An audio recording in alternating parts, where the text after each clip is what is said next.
निधानम् वेदास्य वेद्यं च परं च धाम त्वया दत्तं विश्वमनन्तरूपम्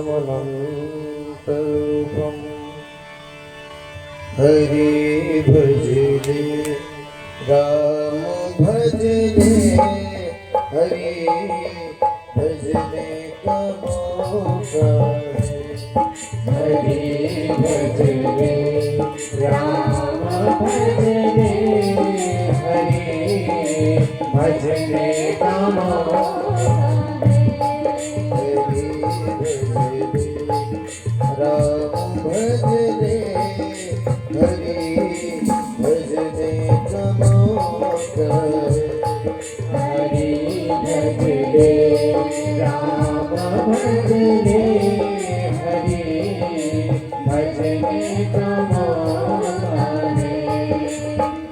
जीवन तेरा बीत रहा है जीवन तेरा बीत रहा है जीवन तेरा बीत रहा है जीवन तेरा बीत रहा है फिर धोखा ही धोखा हरि भजने राम भजने हरि भजने का मौका हरि भजने राम भजने हरि भजने का मौका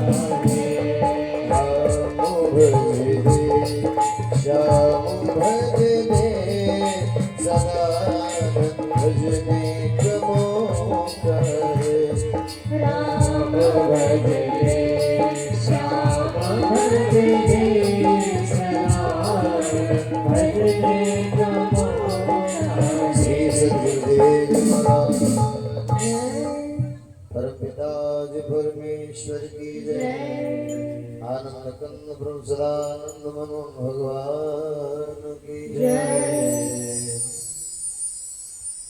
अनंत कोटि अखिल ब्रह्मांड नायक सर्वेश्वरेश्वर सर्वाधिपति सच्चिदानंद घन परमात्मा कलयुगीन पूर्णावतार भगवान सदानंद के कमलवत चरणों में शत कोटि कोटि प्रणाम करते हुए उपस्थित आदरणीय तत्वज्ञ महात्मा वृंद सज्जन श्रोतावृंद श्रद्धामयी माताओं आप सभी का सदानंद तत्व ज्ञान परिषद के तत्वाधान में हो रहे 5 दिवसीय सत्संग कार्यक्रम के चतुर्थ दिवस में एक बार पुनः हार्दिक स्वागत है। भगवान की विशेष कृपा के परिणाम स्वरूप हम आप सभी लोग 4 दिन से नित्य साई सत्संग का लाभ ले रहे हैं। जैसा कि अभी आपने सुना सत्संग का मतलब क्या है?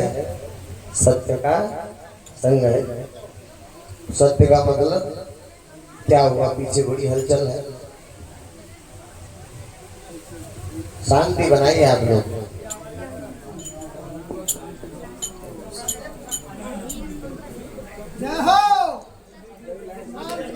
प्रेम से बोलिए सद्गुरुदेव महाराज की जय, परमपिता जी परमेश्वर की जय। आनंद कंद प्रभु सदानंद मनमोहन भगवान की जय।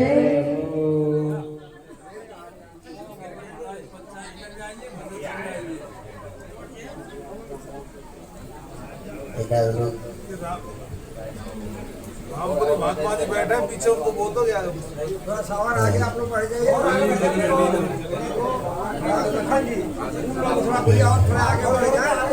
थोड़ा आगे आ जाइए।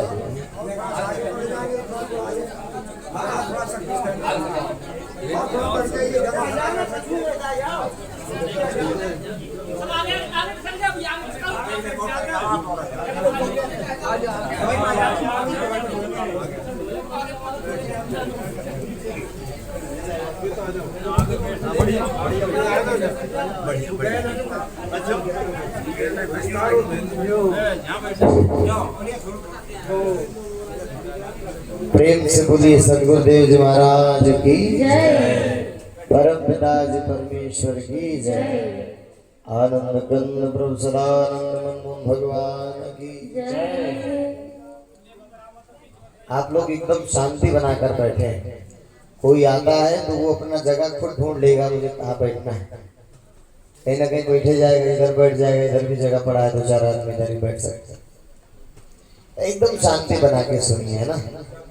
शांति रहेगी तो हमको सुनाने में आनंद आएगा, आपको सुनने में आनंद आएगा। प्रेम से बोलिए श्री सदगुरुदेव जी महाराज की जय। परम पिता जी परमेश्वर की जय। आनंद गंध प्रभु सदानंद मनमोहन भगवान की जय। तो हम लोग, यदि आपको याद हो तो परसों चर्चा कर रहे थे। पहले हम ये जानना चाहेंगे कि इसमें से कितने लोग हैं जो नए हैं। हाथ खड़ा करें थोड़ा। आज का मतलब नहीं, जो नए हो इस कार्यक्रम को पहली बार सुन रहे हो। और राज बहादुर जी आप तो जानते ही हैं, आप तो जुड़े ही हैं। इस गांव के कितने लोग हैं? हाथ खड़ा करें। इस गांव के, भोजपुर के। अरे गिने चुने लोग हैं क्या? अच्छा, दूर दूर से हाथ लोग। चलिए ठीक है। अरे परसों कौन कौन नहीं था? सब थे परसों। परसों आप सभी लोग सत्संग सुनने आए थे? एक आध लोग, आध लोग नहीं आए। तो देखिए, हम लोग का विषय ये चल रहा था, जैसा कि अभी आपने सुना कि मनुष्य जीवन का जो लक्ष्य है, जो उद्देश्य है, परमात्मा ने हमको आपको यह देह जो दिया है, इसका प्रयोजन क्या है? मोक्ष की प्राप्ति। क्या है? मोक्ष की प्राप्ति। मोक्ष का मतलब समझते हैं? मोक्ष माने, मोक्ष का मतलब नहीं आता? हाँ, मोक्ष नहीं आता। मुक्ति वो भी नहीं बता। अच्छा, तो अब थोड़ा सुनिए, समझिए इसको। क्या होता है? मृत्यु तो जानते हैं ना, बुढ़ापे तक कितनी मृत्यु आप देखे होंगे। मृत्यु का मतलब क्या होता है और जन्म का मतलब क्या होता है? यह जो शरीर आपको देह दिखाई दे रही है, ये शरीर अभी चल रही है, खा रही है, पी रही है, हंस रही है, बोल रही है, लेकिन एक ऐसा समय आता है जब ये निष्क्रिय हो जाती है, जिसको मुर्दा कहते हैं आप। तो मुर्दा क्यों हो गई? क्योंकि इसके अंदर से कुछ निकल गया। तो वो क्या निकल गया? वो जीव है। उसका नाम क्या है? जीव है। तो जीव इस शरीर में जब तक बैठा है तभी तक ये शरीर आपकी चल रही है। ये शरीर एक गाड़ी है।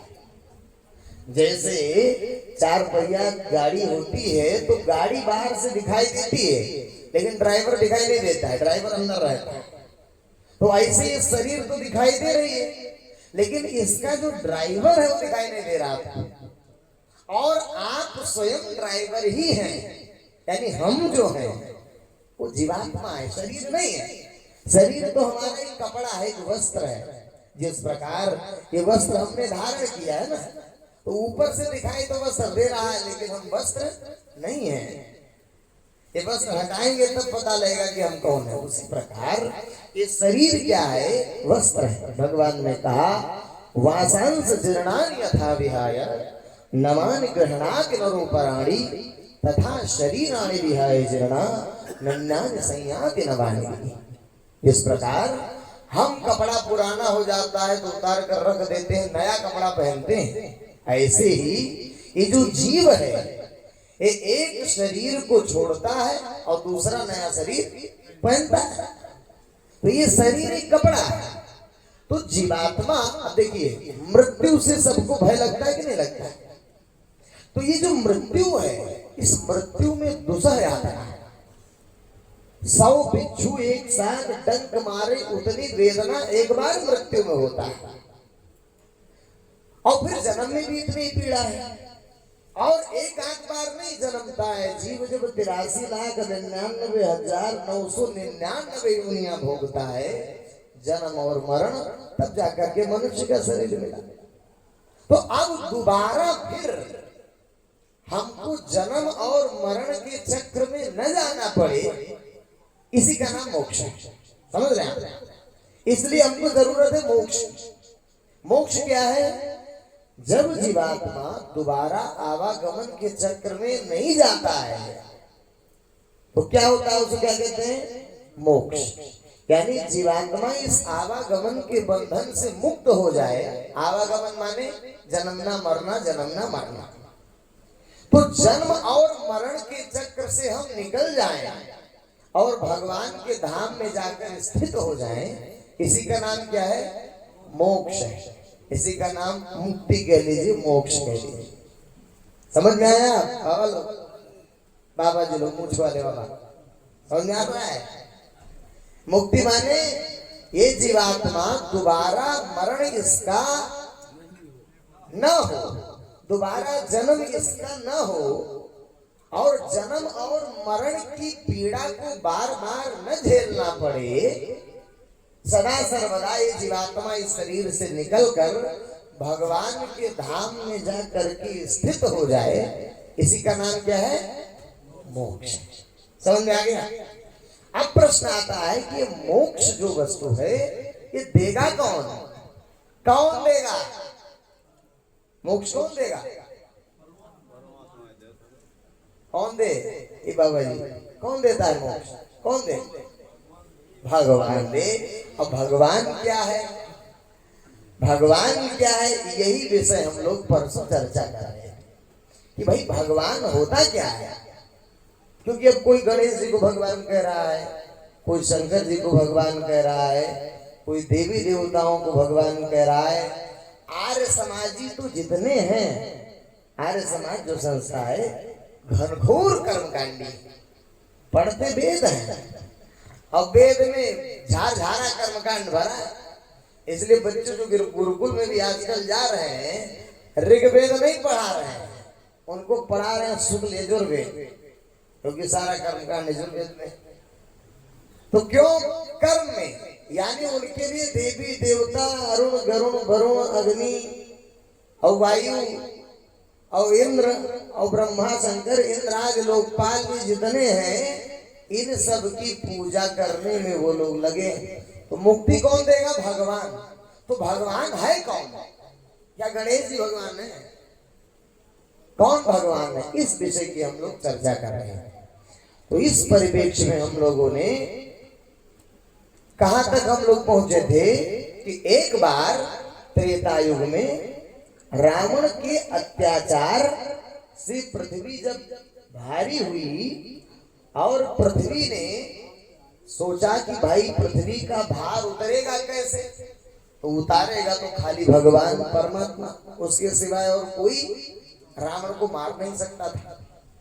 तो रावण को नहीं मार सकता था तो पृथ्वी भगवान को खोजने चली कि भाई भगवान कौन है।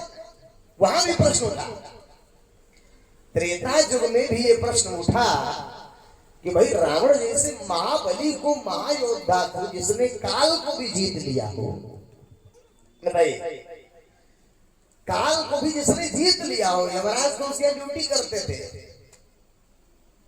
काल का विजेता रावण। अब बताइए, जिसने काल को भी जीत लिया हो वो मारा नहीं जा सकता किसी क्या तो इसलिए परमात्मा खोजने चली कि भाई भगवान कौन है। तो जब ये खोजने चली तो सबसे पहले किसके पास जाती है? ऋषियों के पास है, और ऋषियों से पूछती है कि क्या आप भगवान जानते हैं? कुछ ऋषियों के आप शायद नाम सुने हो, हालांकि यहाँ के लोग बड़े भोले भाले लगते हैं। आप लोग ग्रंथ कभी पढ़े हैं? उपनिषद वगैरह, रामायण वगैरह, भागवत वगैरह नहीं पढ़े? नहीं पढ़े। तो नाम सुने हैं?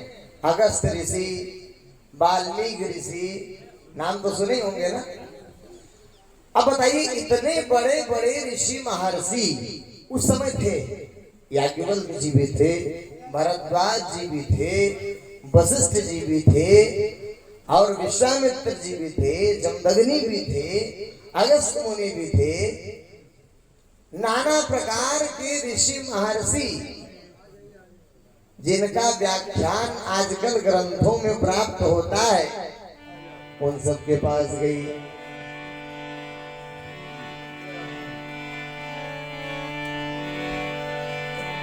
धेनु रूप धरे हृदय बिचारी, गई तहाँ जहाँ सुर मुनि धारे।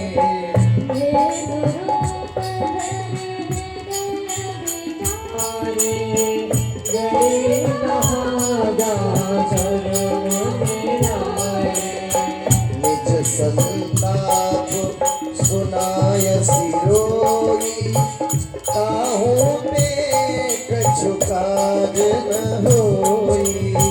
निज संताप सुनाय सिरोई, ताहू पे कछु काज न होई। ताहू पे कछु काज न होई, ताहू पे कछु काज न होई।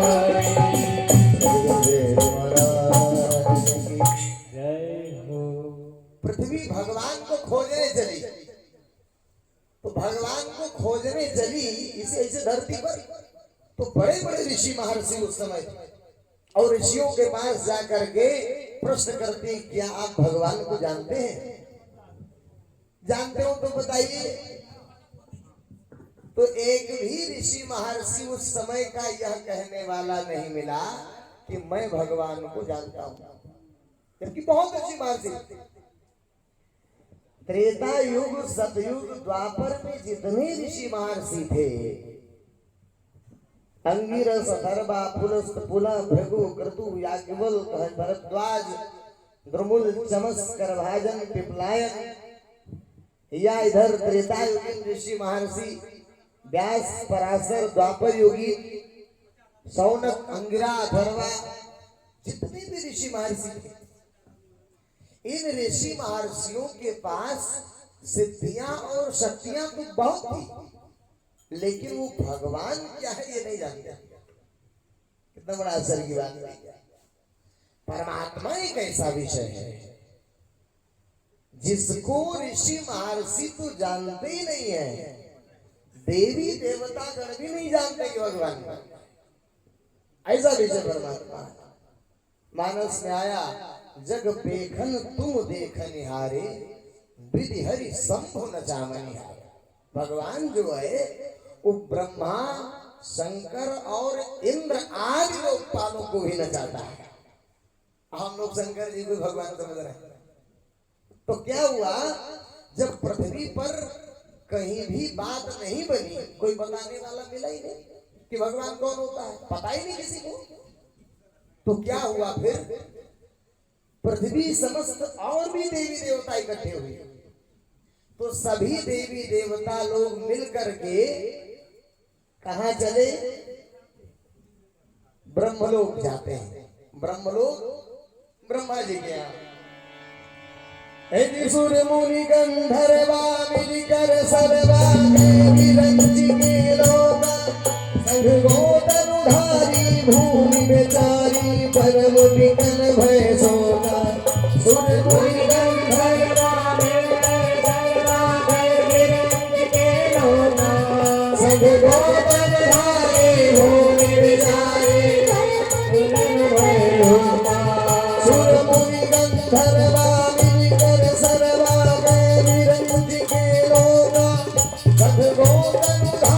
भूमि बेचारी, परम विकल भय सोगा। सुर मुनि गंधर्वा मिलकर सर्वा विरंची के लोका, संग गोदन उधारी भूमि बेचारी, परम विकल भय सोगा।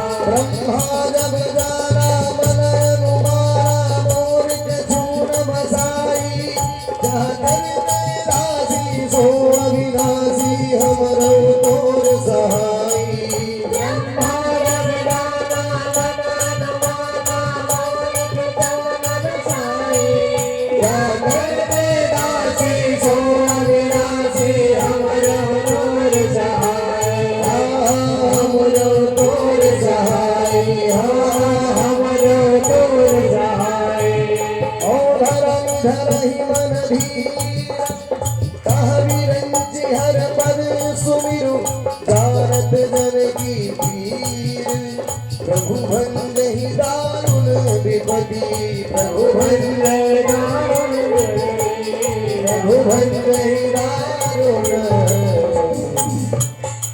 सद्गुरुदेव महाराज की जय, परम पिता परमेश्वर की जय, आनंद कंद प्रभु सदानंद मनमोहन भगवान की जय। तो पृथ्वी कौन कौन है उसमें? देवी देवताओं के पास भी जब गई पृथ्वी, क्या पूछती है कि भगवान कौन है? तो भगवान कौन है बताने वाला देवी देवता भी नहीं मिला। एक भी देवता ऐसा नहीं मिला जो ये कहे कि मैं जानता हूं भगवान। बाकी सभी ऋषि महर्षिगण और देवी देवता पृथ्वी के पीछे पीछे वो भी भगवान खोजने निकल लिए। चलो तुम्हारे साथ हम भी खोजेंगे, अच्छा काम कर रही है। तो कौन गया? जब यहाँ कहीं बात नहीं बनी देवी देवताओं और ऋषि महर्षियों से, तो सभी लोग मिलकर कहे कि चलो ब्रह्मा जी के पास चलते हैं। शायद ब्रह्मा जी जानते हो कि भगवान कौन है। शायद ब्रह्मा जी को पता हो कि भाई भगवान कौन है, विधाता है। ब्रह्मा जी जगत की रचना करते हैं, तो हो सकता है उन्हें पता हो। तो सुर मुनि गंधर्वा कौन कौन गया?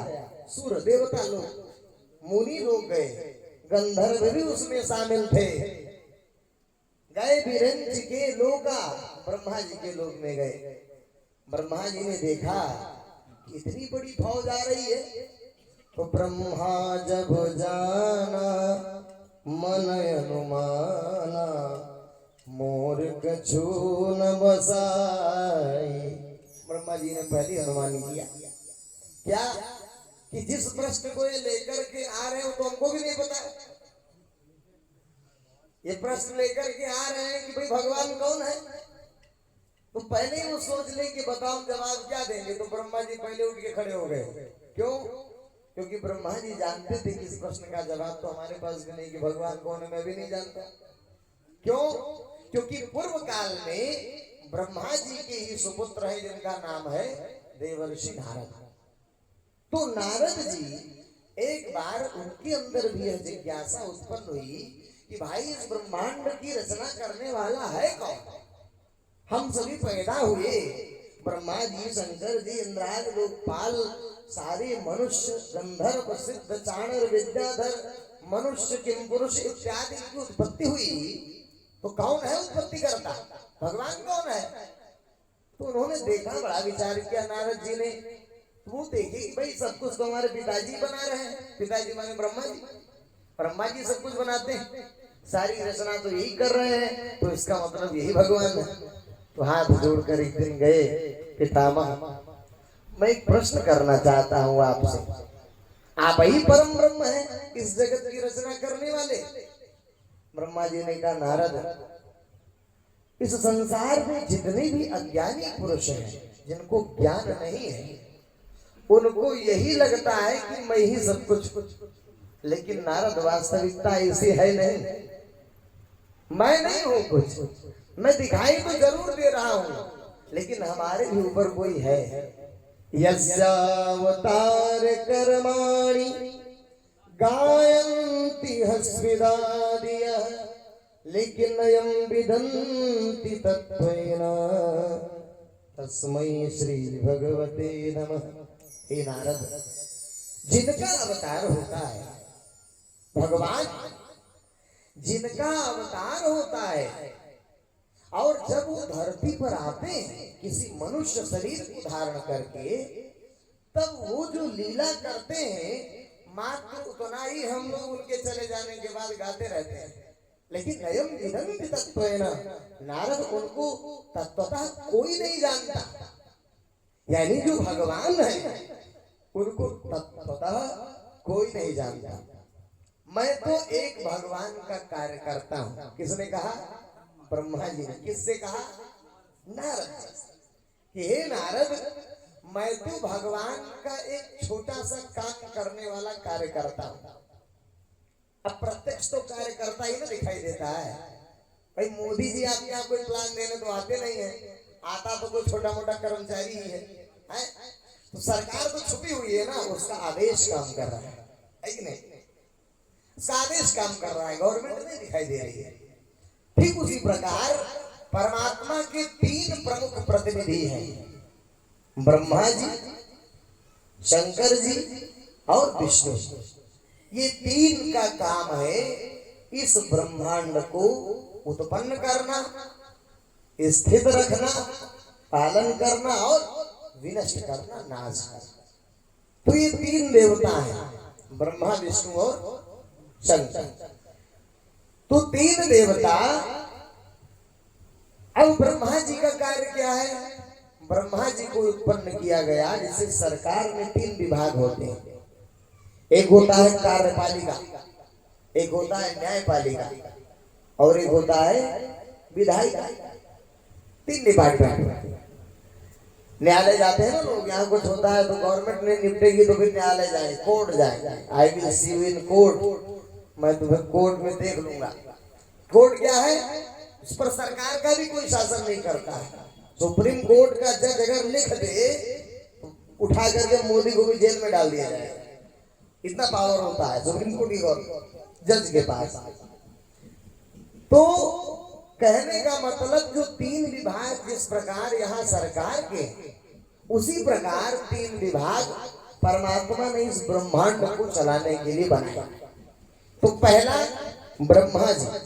ब्रह्मा जी का काम क्या है? उत्पन्न करना, पैदा करना।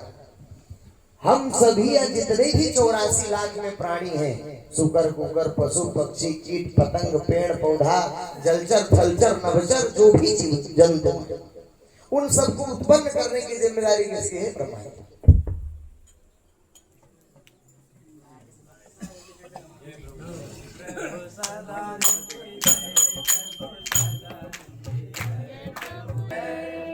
परम पिता जी परमेश्वर की जय। आनंद कंद प्रभु सदानंद मनमोहन भगवान की जय। श्री सद्गुरुदेव जी महाराज की जय। तो अब ध्यान दीजिए आप लोग, कृपया शांति बनाए रखिए।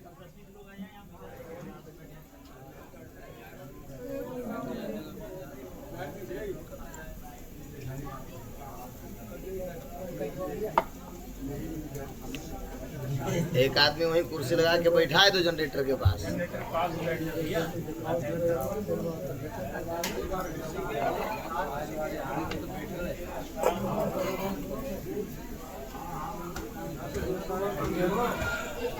अरे तार लो जरा ऊपर जाते ऊपर तार।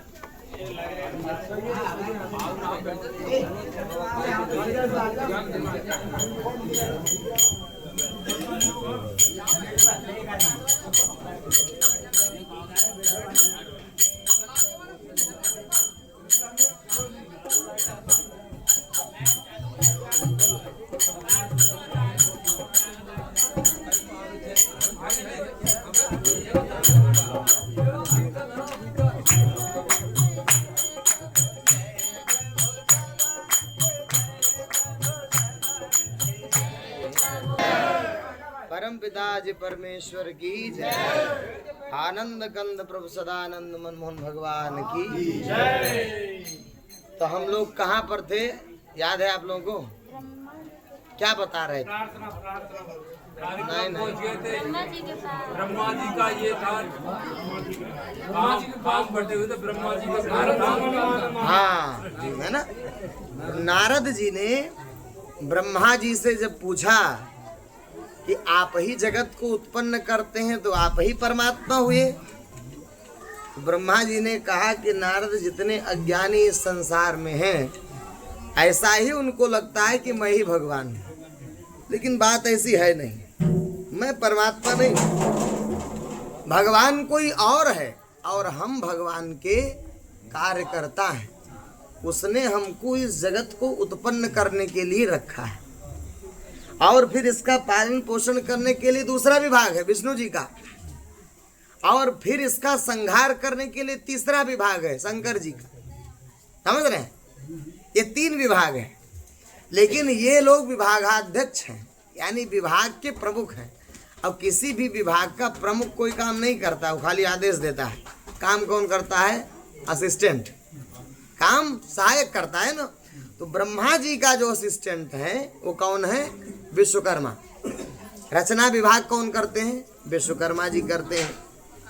और विष्णु जी पालन करता है। तो पालन एक बहुत बड़ी जिम्मेदारी है। देखिए, पालन करना, किसी भी चीज को खरीद कर ले आना बड़ी बात नहीं है। मान लीजिए माइक आप खरीद कर ले आए, एक बार पैसा लगाए ले आए, छोटी बात। लेकिन इसको रेख देख करना, सुचारू रूप से चलाने की लंबे अवधि की बात है ना, वो ज्यादा कठिन काम है। और नष्ट करना तो उठा के नीचे फेंक दो, नष्ट हो जाएगा। तो नष्ट करना और उत्पन्न करना कोई चीज आसान है, लेकिन उसका रेख देख मेंटेनेंस बड़ी बात है ना। तो दूसरा जो डिपार्टमेंट है विष्णु जी का, वो पालन करने का है। तो पालन करने में बहुत सारी एनर्जी भी लगती है। तो विष्णु जी के जो असिस्टेंट बने वो कौन बना? देवराज इंद्र। अब देवराज इंद्र अकेले तो कर नहीं सकते, तो देवराज इंद्र को 33 करोड़ देवी देवता दिए गए। जितने भी ब्रह्मांड में देवी देवता हैं, उन सबका जो राजा है वो कौन है? इंद्र है। जितने भी आर्य समाजी लोग हवन की पूजा पाठ करते हैं, जितने भी मंत्र बने हैं, स्वस्तिवाचन हो, संकल्प हो, पुरुष सूक्त हो, श्री सूक्त हो, जितने श्लोक पूजन पाठ कर्मकांडी लोग कराते हैं, ये सब देवी देवताओं का है।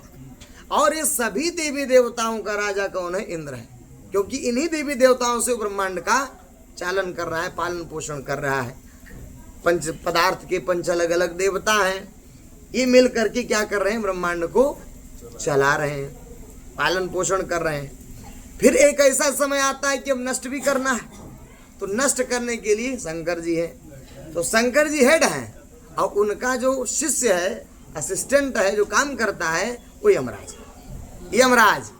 और यमराज ने अपना जो चेला बनाया है वो है यमदूत। समझ रहे हैं? इसमें नहीं आई? हेलो। तो यमदूत क्या करते हैं? सब जीवात्माओं को जिसका समय पूरा होता है, उसके प्राण को निकालने का कार्य करते हैं। उसके प्राण को निकालेंगे, ले जाएंगे यमलोक में।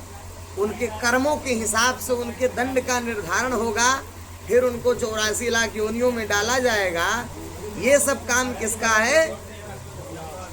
यमराज अथवा धर्मराज का कह लीजिए आप, ठीक है। तो भगवान के ब्रह्मा शंकर इंद्र क्या है?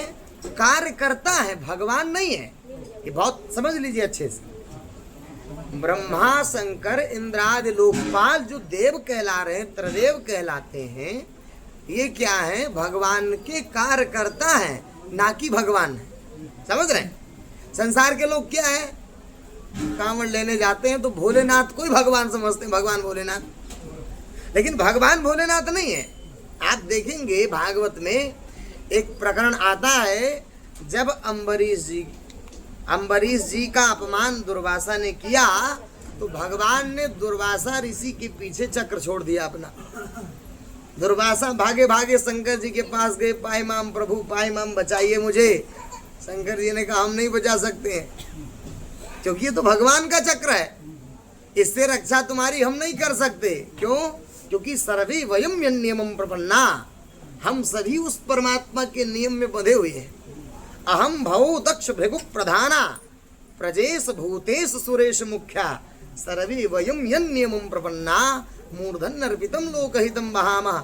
मैं ही नहीं, हे दुर्वासा, मैं शंकर, ब्रह्मा, इंद्र, देवी देवता, दक्ष, भृगु, इस संसार के जितने प्रमुख लोकपाल हैं, प्रमुख छोटे बड़े छोड़िए, जो बड़े बड़े हैं, जो ब्रह्मांड को चलाते हैं, जिन पर ब्रह्मांड का दायित्व है, वह लोग भी भगवान के कार्यकर्ता हैं। हम सभी भगवान के नियम में बंधे हैं। हम भगवान नहीं हैं, हम लोग परमात्मा न होकर के परमात्मा के कार्यकर्ता हैं। अज्ञानता बस लोग यह समझ बैठते हैं कि शंकर जी भगवान है। शंकर जी ने, पार्वती जी ने स्वयं पूछा शंकर जी से कि तुम कौन राम, राम दिन राती। मैं देखती हूँ कि आप दिन रात राम राम राम राम राम राम जपते रहते हैं, मतलब आपसे अलग भी कोई परम ब्रह्म है?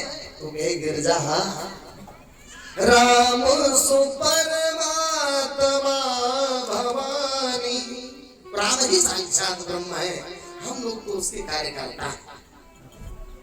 ये भ्रमवश लोग समझ बैठते हैं कि मैं भगवान हूँ।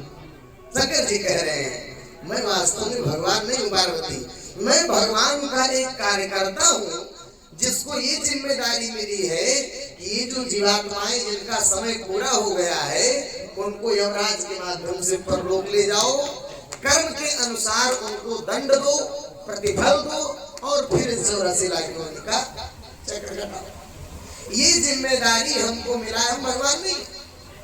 तो जब पृथ्वी सहित समस्त देवी देवता ब्रह्मा जी के पास पहुंचे तो वो तो नारद जी को पहले ही जवाब दे चुके थे कि मैं नहीं जानता हूँ, लेकिन नारद जी इतनी बड़ी टीम टोली लेकर के आ रहे हैं ब्रह्मा जी के पास, और प्रश्न यही है भगवान कौन है? तो ब्रह्मा जब जाना मन अनुमाना कि मोर कछु न बसाई, हमारा भी कोई बस नहीं, हम भी तो नहीं जानते भगवान को। जब ब्रह्मा जी ने देखा कि धरती भी आ रही है, ऋषि महर्षि भी आ रहे हैं, देवी देवता भी आ रहे हैं, नारद भी आ रहे हैं, एक बहुत बड़ी फौज आ रही है हमारे तरफ, तो ब्रह्मा जी पहले उठकर खड़े हो गए कि देखो भगवान को मैं भी नहीं जानता हूँ, लेकिन धरनी धर ही मन धीर कहा बिरंची हरि पर सुमिरु, और जानत जन की पीर प्रभु भंज ही दारुण विपत्ति। भगवान ने तुमको इस मनुष्यों के पालन पोषण के लिए रखा है, बनाया है, तो वे तुम्हारी विपत्ति को भी जानते हैं। इसलिए मैं परमात्मा तो नहीं जानता हूँ, लेकिन हम सभी को परमात्मा जानते हैं। मैं तो हम लोग तो परमात्मा को नहीं जानते, लेकिन परमात्मा हमको जानते हैं, और तुम्हारे इस कष्ट को भी भगवान जान रहे हैं। मुझे तो नहीं पता है, लेकिन हो सकता है कि शंकर जी जानते हो इस महिमा को। शंकर जी जानते हो भगवान कौन है? तो अब देखिए, अब सभी पूरी टीम टोली ब्रह्मा जी आगे हो गए और चल दिए कहाँ? शंकर जी के पास पहुंच गए। अब शंकर जी के पास ब्रह्मांड में जितने लोग थे, बड़े बड़े ऋषि महर्षि, ब्रह्मांड के प्रमुख प्रमुख ऋषि महर्षि इंद्राज, लोकपाल, ब्रह्मा, शंकर, पृथ्वी, ऋषि मुनि, गंधर्व, यक्ष, नाग, किन्नर, सिद्ध, विद्याधर इत्यादि सभी जाकर पहुंच गए कहाँ? शंकर जी के पास। अब शंकर जी के पास एक बहुत बड़ी सभा बैठी, और उस सभा के अध्यक्ष कौन बने? शंकर जी खुद बने। तो सब लोग बैठे हैं। अब पूछा जा रहा है भैया धरती पर इतना पाप हो रहा है, मिटाने वाला कोई है नहीं, तो कोई जानता है कि भगवान कौन है? तो सब लोग अपना अपना मत देते हैं। बैठे सुर सब करहि विचारा, कहाँ पाई प्रभु करे पुकारा। सुर सब करहि विचारा, कहाँ पाई प्रभु करे पुकारा। वैकुंठ जानी कहाँ कोई, दिवस प्रभु सोई। वैकुंठ जाने कहाँ कोई, दिवस प्रभु सोई। जाके हृदय भगति रस प्रीति, प्रभुता प्रगट सदा प्रीति।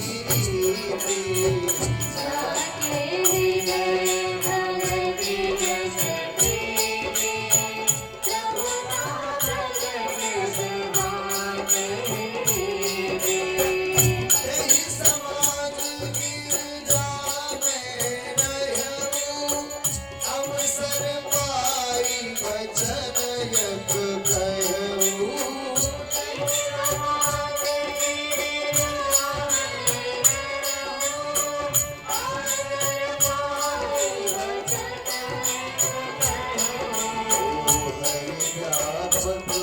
सर्वत्र समाना प्रेम के प्रकट होई मैं जाना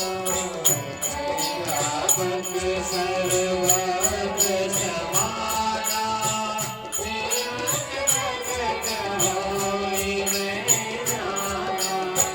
देश काल महु विधि समुमारी कहूँ सो कहा जहाँ प्रभु नाही देश काल महु विधि समुमारी कहूँ सो कहा जहाँ प्रभु नाही कहूँ सो कहा जहाँ प्रभु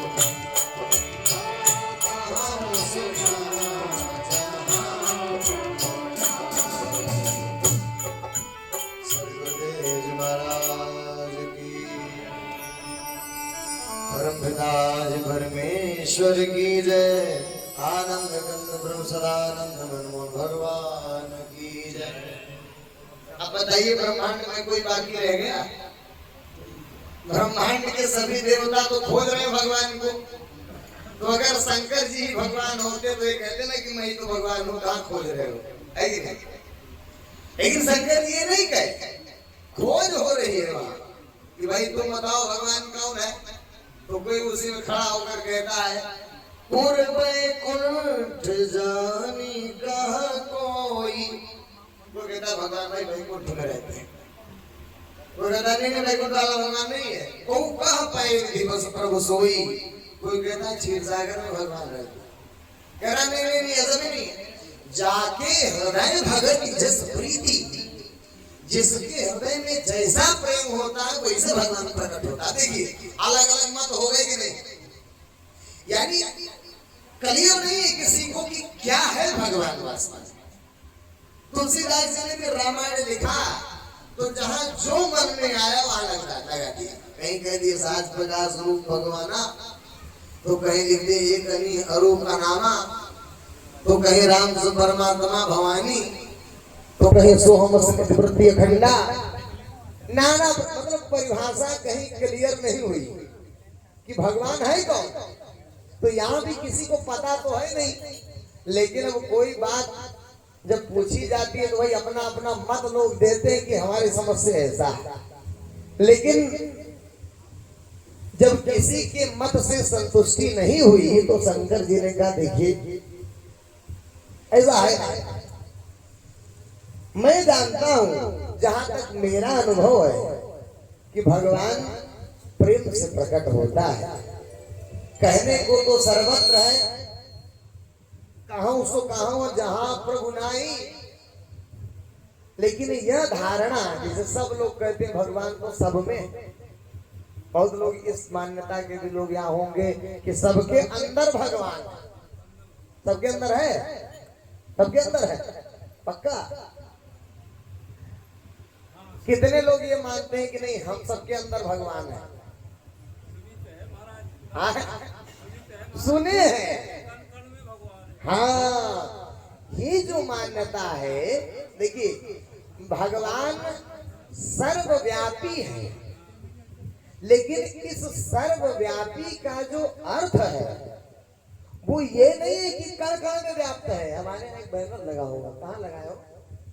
सबसे पीछे लगा है, उसमें एक स्लोगन लिखा है कि कण कण में है भगवान, ये घोर है अज्ञान। कण कण में भगवान है, तो जिसके नीचे बैठे हैं उसके नीचे भी कण है, तो भगवान के ऊपर बैठे हैं आप हैं?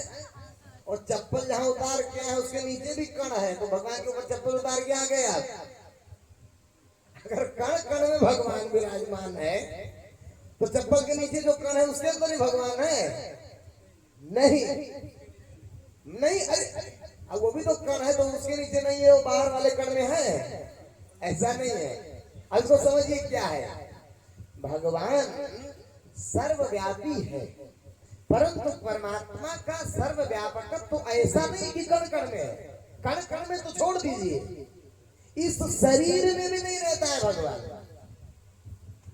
इस शरीर में जो रहने वाला है ना, जब यमराज आता है ना, प्राणों को घसीट कर निकालता है और कोड़ा मारते हुए दंडित करते यम लोग ले जाता है। तो क्या भगवान को दंडित करता है वो? अगर इसके अंदर भगवान है तो यमराज दंड किसको देता है? अगर भगवान है तो यमराज की हिम्मत है कि दंड दे दे भगवान को? अरे असंख्य यमराज उससे पैदा होते हैं, असंख्य सृष्टि ही पैदा होती है, असंख्य शंकर पैदा होते हैं, यमराज को छोड़ दीजिए आप। तो परमात्मा जैसी महान सत्ता को आप कह देंगे कि शरीर में बैठा है या कणकण में बैठा है, इससे बड़ी अज्ञानता और क्या होगी महाराज? परमात्मा सर्वव्यापी है, ये बात सही है, लेकिन कैसे सर्वव्यापी है थोड़ा सा इसको समझिए, बहुत गौर से सुनिए। यही गड़बड़ हो जाता है काम सब।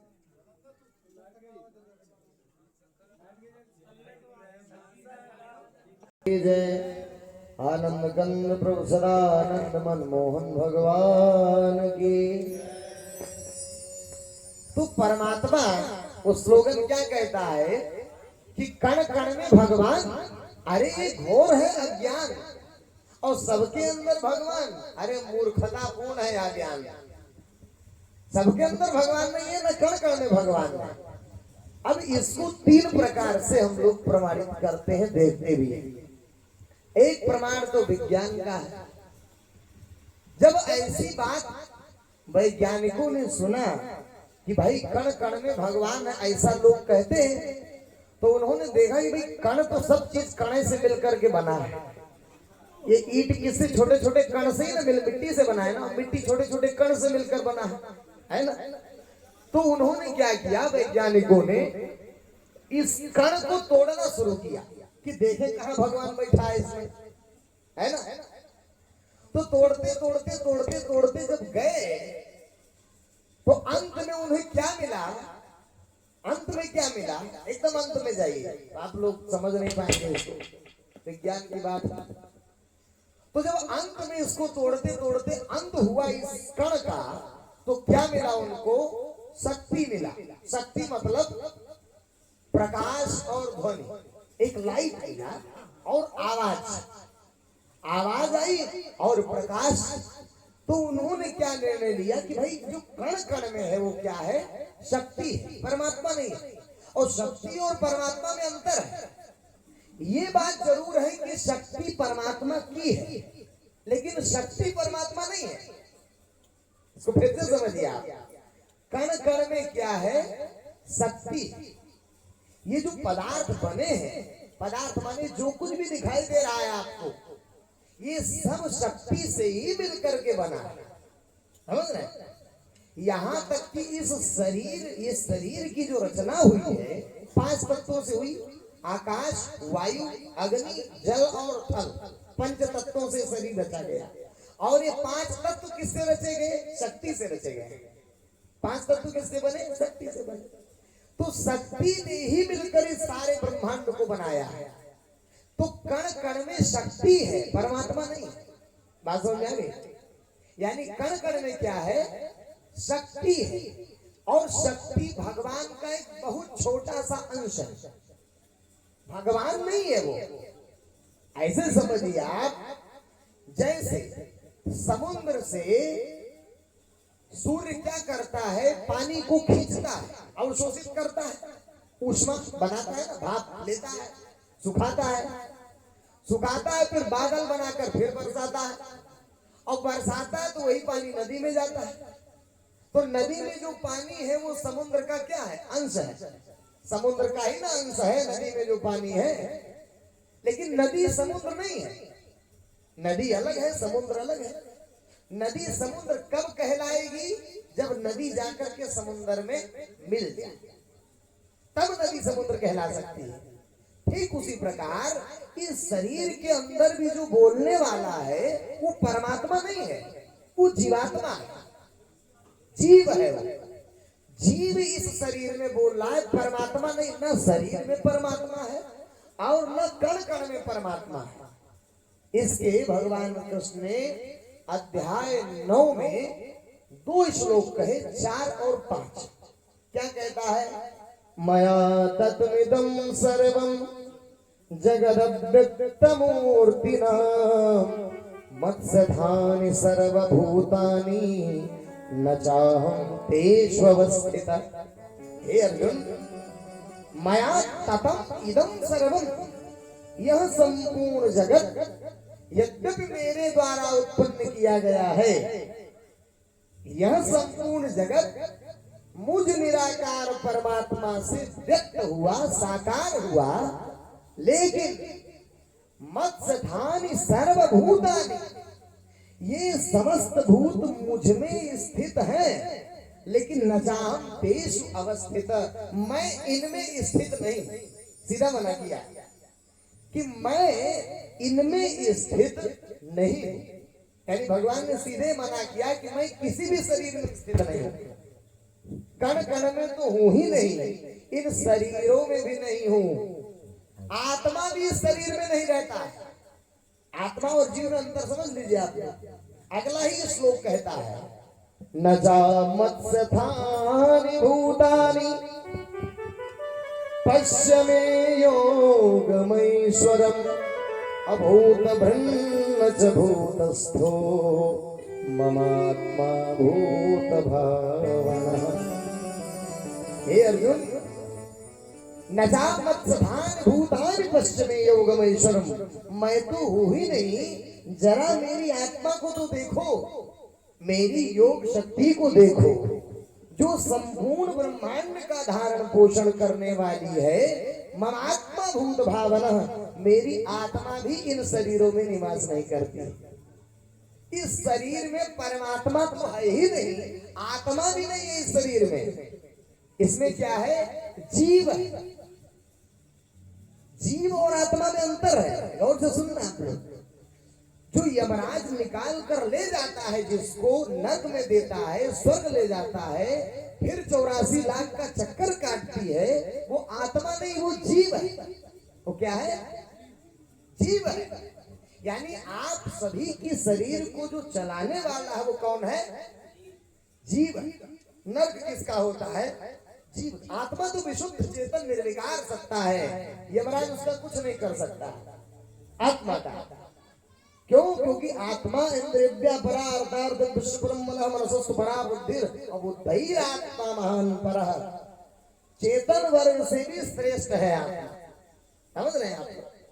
देवराज क्या बिगाड़ेगा आत्मा का? आत्मा का नर्क स्वर्ग नहीं होता है। नर्क स्वर्ग कौन जाता है? ये जीव जाता है। या इसी को शास्त्रों में जीवात्मा भी कहा गया। वास्तव में जीवात्मा की स्थिति अलग है और जीव की स्थिति अलग है और आत्मा की अलग है। लेकिन ऐसे ही समझने के लिए आप समझ लीजिए, इस शरीर में कौन है? जीवात्मा या जीव है। समझ रहे? तो नर्क स्वर्ग कौन भोगता है? जीव भोगता है। नर्क स्वर्ग कौन भोगता है? जीव कहाँ है? इस देह में बैठा है। इस शरीर को जीव ही चला रहा है। यदि जीव निकल जाएगा तो शरीर मुर्दा हो जाएगा। बात समझ में आया? तो परमात्मा जो है, परमात्मा ना तो कण कण में है और ना ही किसी के शरीर में है। अच्छा, जो कहने वाले हैं, कहां से भाई ये बात आ गई? जैसे आपने कहा, सुना तो महाराज ऐसे है, कहा आपने सुना तो ऐसे ही है। तो किससे सुना? आप जैसे लोगों से सुना। अब आप जैसे लोगों ने किससे सुना? खाऊ कमाऊ साधु महात्माओं से सुना। अब जिसने ये कहा उससे ये पूछिए कि क्या तुमने देखा है कभी कि इसके अंदर परमात्मा है? तो सीधा मना करेगा कि नहीं, देखा तो नहीं है। जब देखा नहीं तो तुम्हें पता कैसे चला कि उसके अंदर परमात्मा है कि नहीं? भाई, जब आपने देखा ही नहीं कि इसके अंदर क्या है, तब जीव है कि आत्मा है कि परमात्मा है, कैसे आपने निर्णय लिया? समझ रहे? परम पूज्य संत ज्ञानेश्वर स्वामी सदानंद जी परमहंस, जिनका फोटो आप देख रहे हैं, ये तीनों को अलग अलग दिखाते थे। जीव को अलग दिखाते थे, आत्मा को अलग दिखाते थे और परमात्मा को अलग दिखाते थे। और फिर ये भी दिखाते थे कि इस शरीर में जो बोलने वाला है वो कौन है? वो परमात्मा नहीं, वो आत्मा नहीं, वो क्या है? जीव है। जिस प्रकार त्रेता युग में भगवान कृष्ण जी ने अर्जुन को दिखाया, तो अर्जुन ने क्या देखा? क्या कण कण में देखा? नहीं। क्या सबके अंदर देखा? नहीं। क्या देखा? अध्याय 13 गीता जी में सर्वतः पाणिपादं तत्सर्वोक्ष शिरोमुखं सर्वतः श्रुतिमल्लोके सर्वं आवृत्य तिष्ठति। जो परमात्मा दिखाए भगवान, जब परमात्मा का दर्शन जब कराए भगवान कृष्ण अर्जुन को, तो क्या देख रहे हैं अर्जुन? सर्वतः पाणिपादं तत्सर्वोक्ष शिरोमुखं सर्वतः श्रुतिमल्लोके सर्वं आवृत्य। सारी सृष्टि को, बहुत गौर से सुनना, यही मुख्य बात तो यही है, बहुत ध्यान से सुनिए आप। सर्वम आवृत्त तिष्ठति, यानी परमात्मा क्या है? सबको घेर करके स्थित है। तो सर्वव्यापी नहीं हुआ? कैसे? जैसे ये फूल है, ये क्या है? फूल है। और ये क्या है? हाथ है। अब हमने हाथ में फूल रखा है, तो अब आप बताओ कि हाथ में फूल है कि फूल में हाथ है? हैं? हाथ में फूल है कि फूल में हाथ है? हाथ में फूल है ना। तो ये है सृष्टि, ये क्या है? सृष्टि ब्रह्मांड, और ये है परमात्मा। तो श्लोक क्या कहते हैं? सर्वम आवृत्त तिष्ठति, यानी सारी सृष्टि को घेर कर वो स्थित है।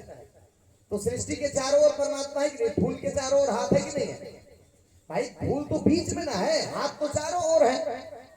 तो परमात्मा ऐसे सर्वव्यापी है, सारी सृष्टि को घेर करके वो स्थित है, सब में नहीं है। यानी ब्रह्मांड परमात्मा के अंदर है, परमात्मा ब्रह्मांड में नहीं है। समझ आया? ये सारी सृष्टि भगवान ने कहा ना, मत स्थानी सर्वभूता, समस्त भूत मुझ में स्थित है, लेकिन न चाहम तेषु अवस्थित, मैं उनमें स्थित नहीं। यानी भगवान के अंदर सारी सृष्टि है। भगवान ने कहा यह स्थितम जगत कृत्सनम पश्चात सचराचरम, हे अर्जुन मेरी एक जगह स्थित इस शरीर में जो कुछ तुम सृष्टि का देखना चाहते हो देखो, मैं दिखा रहा हूं। यह स्थितम जगत कृत्सनम पश्चात सचराचरम, सारे जगत को जो कुछ भी तुम देखना चाहो देख ले। बात समझ आई? तो भगवान सर्वव्यापी तो है ये है, लेकिन ऐसा नहीं कि हर कण में घुसा पड़ा है, सारी सृष्टि को घेर करके वो स्थित है। जिस प्रकार ये हाथ ये फूल को घेर कर स्थित है, तो ऐसे ये परमात्मा और ये सृष्टि है, तो सृष्टि को घेर करके परमात्मा स्थित है। समझ में आ गया? परमात्मा कहाँ है? परमात्मा है कहाँ? आगे आएगा। परमात्मा ना तो आपके शरीर में है और ना कण कण में, यहाँ तो है ही नहीं। इसलिए ना कहा कि जब जब हो ही धर्म के हानि और बाढ़ी असुर अधम अभिमानी, तब तब धरी, हमेशा नहीं, जब जब तब तब। परमात्मा कब? जब जब अधर्म की वृद्धि होती है तब तब वो शरीर धारण करता है। हमेशा कहाँ रहता है भाई? अगर हमेशा रहता तो उस मीटिंग में सब लोग बैठे थे, शंकर जी भी थे, ब्रह्मा जी भी थे, कण कण में होता तो कोनो कण फोड़ के निकाल लेते, किसी शरीर में होता तो किसी के शरीर को फाड़ कर निकाल लेते। बताइए, शंकर जी बैठे हैं, ब्रह्मा जी बैठे हैं, नारद बैठे हैं, इंद्राज लोकपाल बैठे हैं, कोई नहीं कह रहा है कि मेरे अंदर भगवान है और आपके अंदर भगवान हो गया। तो बताइए, इससे बड़ा वास्तव में नादानी और अज्ञानता क्या होगा कि उस परम सत्ता को अपने शरीर के अंदर कह देना। अरे भी नाक और मुंह दबा दिया जाए ना तो परमात्मा छटपटाने लगेगा। आपका जो परमात्मा कह रहे हो शरीर में बैठा है, अरे आश्रित है, परमात्मा आश्रित नहीं है। परमात्मा क्या है? परम स्वतंत्र न सिर पर कोई, आवहि मन है करहु तुम सोई। परम सुतंद्रन सिर पर धोए, भावहि मलय करहु तुम सोई। माया बस जीव अभिमानी, ईश बस माया गुण खानी।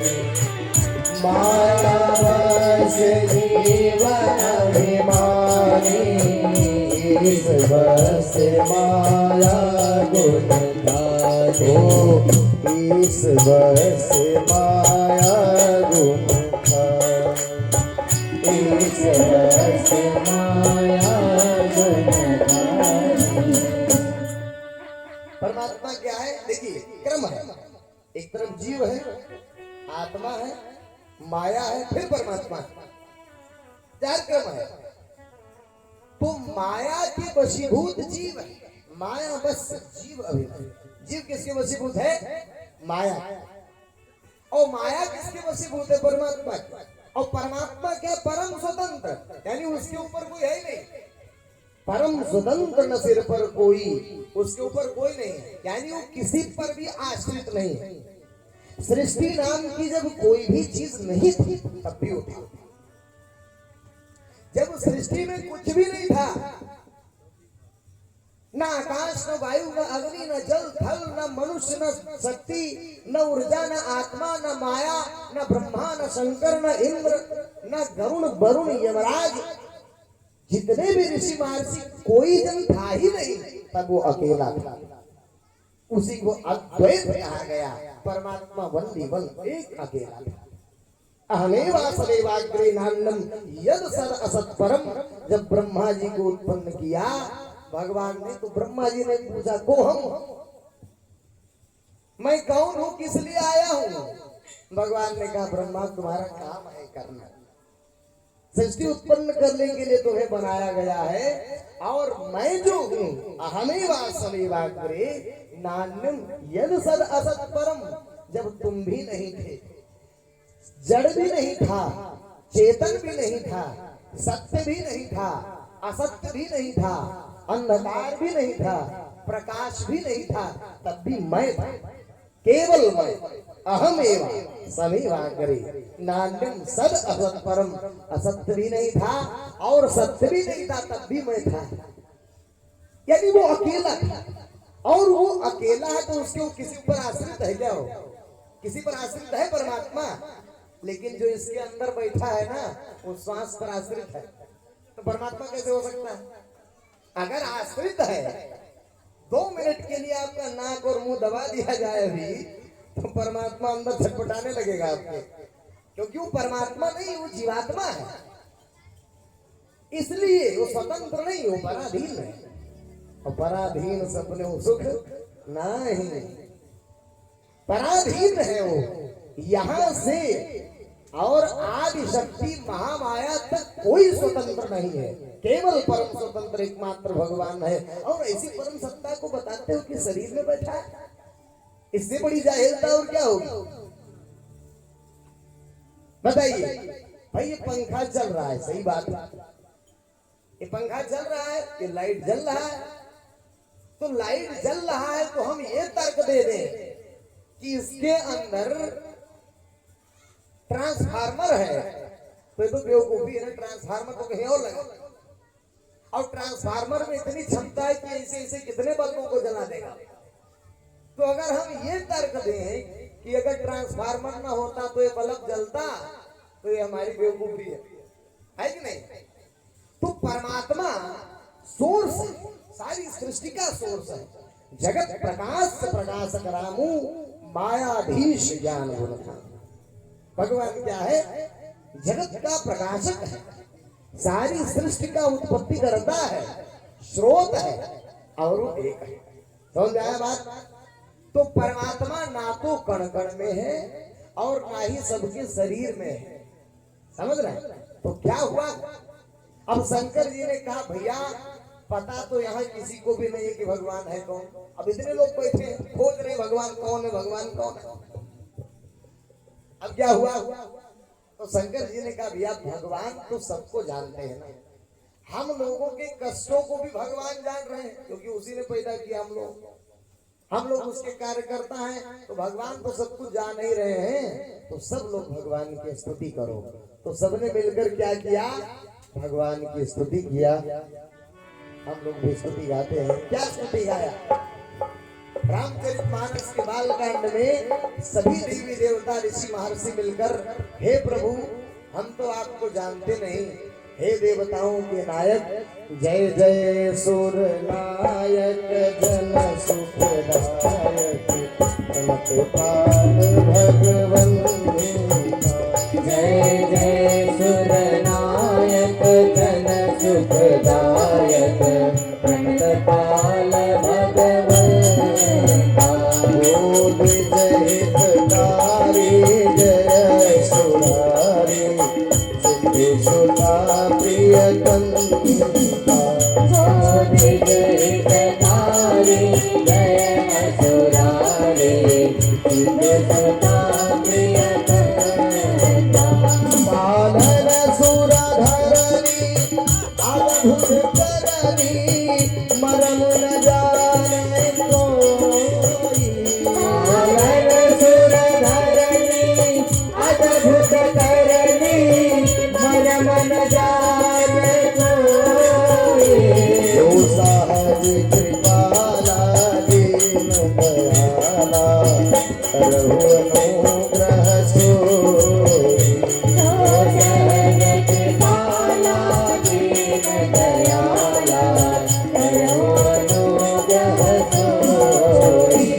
जय जय अविनाशी परमधामवासी व्यापक परमानंदा, जय जय अविनाशी परमधामवासी व्यापक परमानंदा, अभिगत गोपीतम चरित पुनीतम माया रहित मुकुंदा, अभिगत गोपी